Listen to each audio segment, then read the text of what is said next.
Riguardo alla teoria della mente, si è veramente detto tutto e il contrario di tutto, ed è molto lunga la lista di persone autistiche che si sono sentite dire da alcuni professionisti del settore medico che non potevano essere autistici perché evidentemente hanno teoria della mente, che è un po' come dire, siccome sai ragionare sulle tue motivazioni e quelle degli altri, non puoi essere autistico.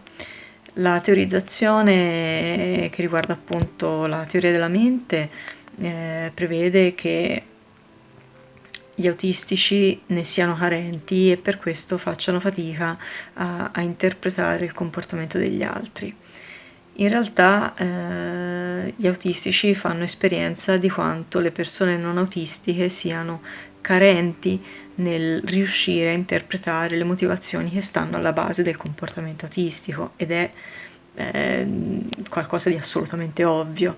In questo senso possiamo ipotizzare che esista una teoria della mente autistica e una teoria della mente non autistica e chissà quante altre teorie della mente esistono rispetto ai vari tipi di persone che ci possono essere e che altro non sia questa teoria della mente se non il bagaglio di esperienze che permette a ognuno, attraverso il quale ognuno può interpretare il comportamento degli altri.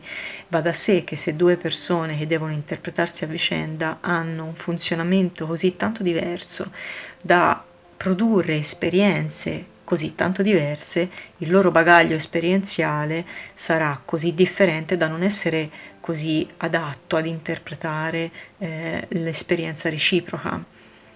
Ma questo diventa appunto assolutamente bidirezionale.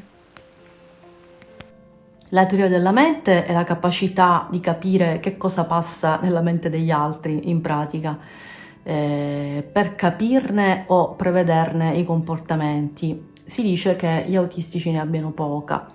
Recentemente alcune ricerche hanno evidenziato come ci sia invece una carenza reciproca sia di teoria della mente sia di empatia tra neurotipici e autistici. Eh, Capire questo, secondo me, è molto importante perché non porta più a pensare che ci sia un deficit solo da una parte, ma che in realtà potrebbe trattarsi molto verosimilmente di un problema comunicativo. Eh, Probabilmente forse dovremmo un po' cominciare ad incontrarci a metà strada, capire che probabilmente non ci capiamo, quindi spieghiamoci meglio e incontriamoci a metà strada. Per il deficit delle funzioni esecutive e la memoria di lavoro sono due cose abbastanza collegate nella vita di tutti i giorni, perché entrambe rendono l'esecuzione dei compiti abbastanza faticosa. Io devo scrivere tutto, fare liste per tutto, per cercare di organizzare al meglio il mio tempo e riuscire a fare tutto. In realtà, nel momento in cui sto bene, sono in forma, ci riesco abbastanza bene, ma se non lo sono in forma, non bastano tutti gli allarmi del cellulare del mondo e mi perderò in un bicchiere d'acqua e non riuscendo a concludere quasi nulla.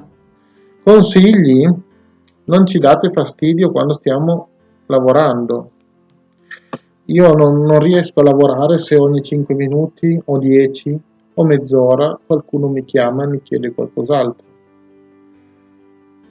Se io sto lavorando, sono assorto a fare qualcosa, non mi distrarre. E se hai un elenco di cose, se tu sei il mio capo e hai un elenco di cose da farmi, mi fai un elenco scritto, a me almeno, però penso che vada bene un po' per tutti, mi fai un elenco scritto e me lo lasci sulla scrivania e non mi dici niente. Un elenco scritto che ho scritto cose da fare, ta ta ta ta ta, poi io mi arrangio.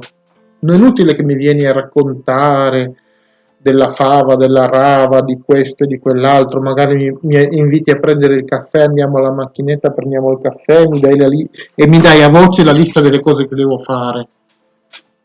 È persa, non funziona.